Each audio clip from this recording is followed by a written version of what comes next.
नमस्कार, मी शाहिद खेरटकर सह्याद्री समाचार मध्ये आपल्या सर्वांचं स्वागत करतो। पाहूयात एक विशेष बातमी।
जोशी साहेब, आपण या ठिकाणी दीनानाथ मंगेशकर रंगमंचावरती अतिशय बहारदार अशी कलाकृती आपण सादर केलेली आहे। तुमचा मंडळ कुठला आहे आणि कशा पद्धतीने तुमची तयारी असते, कलाकार कुठले असतात?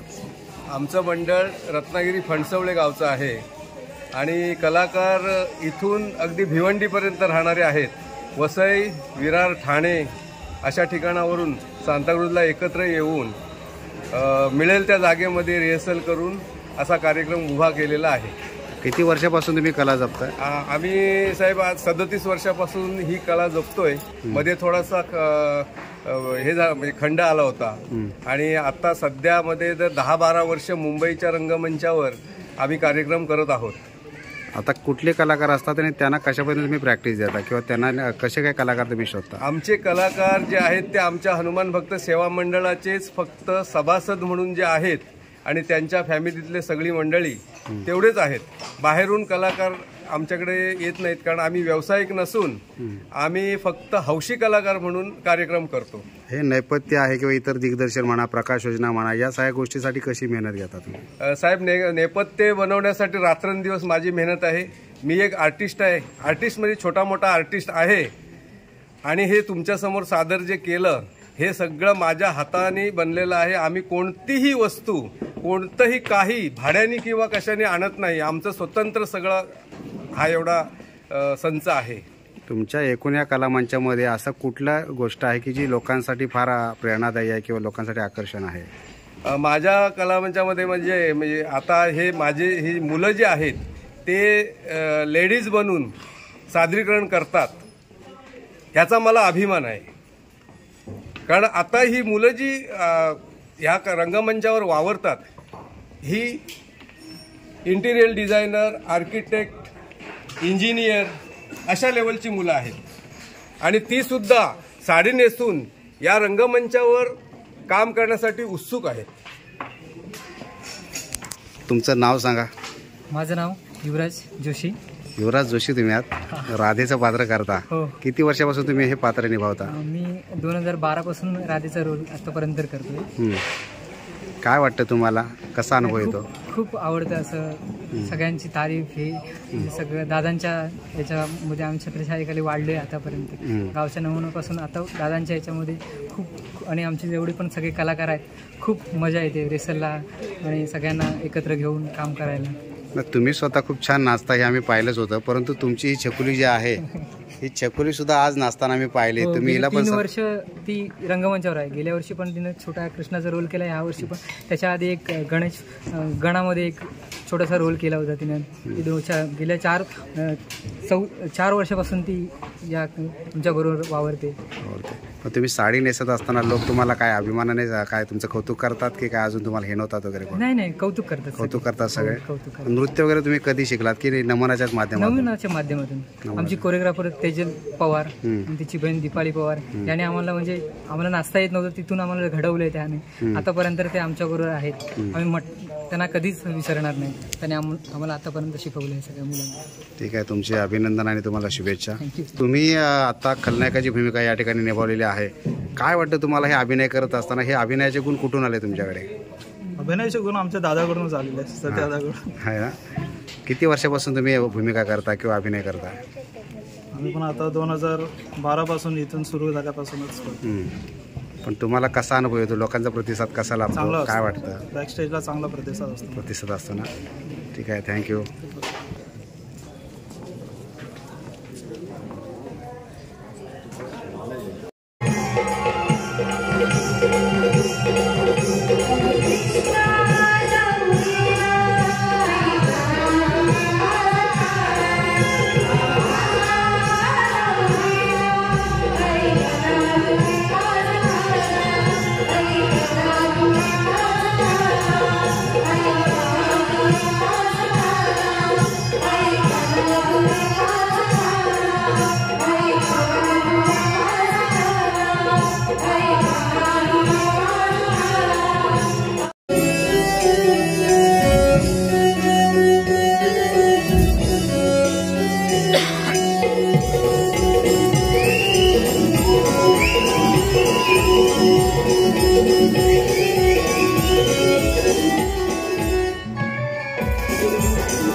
अभिनंदन. पुन्हा एकदा आपल्या आयोजनामध्ये अतिशय यशस्वी असा कार्यक्रम संपन्न झालेला आहे. काय अनुभव आहे? आणि पाणबुडी कलामंच नेहमीच अशा पद्धतीने अतिशय दर्जेदार आणि हाऊसफुल कार्यक्रम आयोजित करत असते. यावर्षीचा पुन्हा अनुभव कसा आहे? नमस्कार. सर्वप्रथम आधी आपले आभार व्यक्त करतो, कारण आपण पुन्हा एकदा माझ्या दुसऱ्या आयोजनाला खास चिपळूणवरून या ठिकाणी आमची मुलाखत घेण्यासाठी उपस्थित राहिलात त्याबद्दल आपले मनस्वी आभार. खऱ्या अर्थानं आजचा देखील आनंद न मावणार आहे. पाणबुडी TV कलामंच गेली 10 वर्ष खास करून जो सांस्कृतिक कलेचा वारसा आहे हे मंडळ आज जोपासण्याचा प्रयत्न करत आहे. आणि पुण्यात एकदा 10व्या वर्षात पदार्पण करत असताना आजचा जो आपण कार्यक्रम पाहिलात, मला वाटतं आजच्या या कार्यक्रमाला प्रमोदजी गांधीसाहेब आपले मनसेचे या ठिकाणी आवर्जून उपस्थित होते. आणि जो सादर करते होते अर्थातच आपल्या रत्नागिरी जिल्ह्यातील फणसवळे गावचं एक सुप्रसिद्ध असं नमन म्हणजेच सतीशदादा जोशी यांचं नमन श्री हनुमान सेवा भक्त मंडळ फणसवळे यांनी अतिशय सुंदररित्या या ठिकाणी आपलं सादरीकरण दाखवलं आणि त्याला रसिक प्रेक्षकांनी चांगला तसा प्रतिसाद दिला. खास करून या नमनाचं वैशिष्ट्य आहे की पुरुष पात्रांनी साकारलेली पात्र अगदी स्त्री पात्राला देखील लाजवतात. निश्चितपणे आजच्या या प्रेक्षकाला ही संकल्पना आणि दादांची कल्पना भावली. आता यापुढची तुमची काय नियोजन आहे, काय कुठलं ध्येय तुमच्या समोर आहे आता? आज आपण पाहिलं तर आपल्या पाणबुडी कलामंचाची येणाऱ्या नव्या वर्षातील अर्थातच 2025 दिनदर्शिका आपण तिचं अनावरण केलं. त्याचप्रमाणे आज आपण एक स्तुत्य आणि सामाजिक पटलावर अधोरेखित व्हावा असा उपक्रम अर्थातच आपल्या गुहागर तालुक्यातील एक भातगाव सुपुत्र ध्रुव निलेश हुमणे याला आपण एक युवा आदर्श पुरस्कार म्हणून आपण त्याला देऊन या ठिकाणी गौरवलं. येणाऱ्या काळात आमचं रक्तदान शिबिर घेणं हा एक मोठी संकल्पना आहे आणि खऱ्या अर्थानं सांस्कृतिक क्षेत्रासोबत विविध क्षेत्रात सक्रिय राहणं हा आमचा उद्देश कायम आहे.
प्रथमं वक्रतुण्डस्य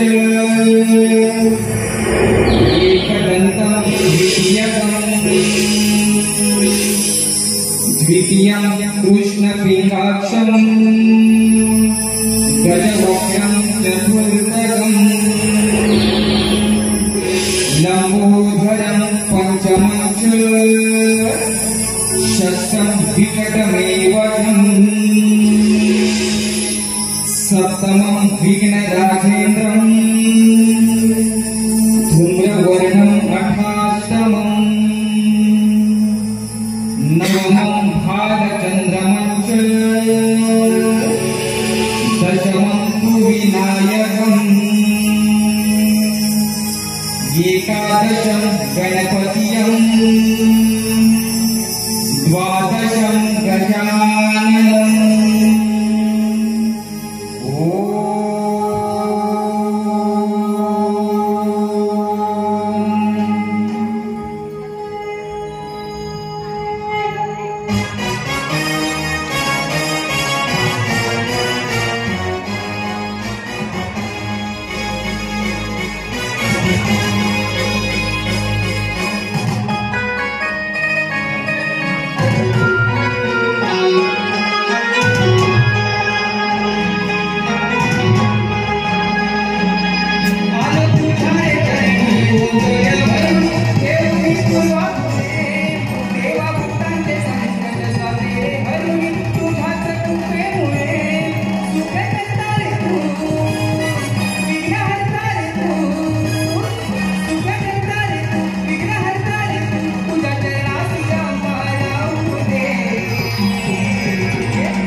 देवा तुझ्या दरबारात भेदभाव नाही, साऱ्यांनाच मान सारखा असं कशा पायी. राहुल दैत्याने अमृत वाटपाच्या पंक्तीत देवांचे रूप घेऊन असे कुकर्म केले नसते तर दैत्यांना भुरळ घालून अमृतावती मूर्ती कार्यवस्थित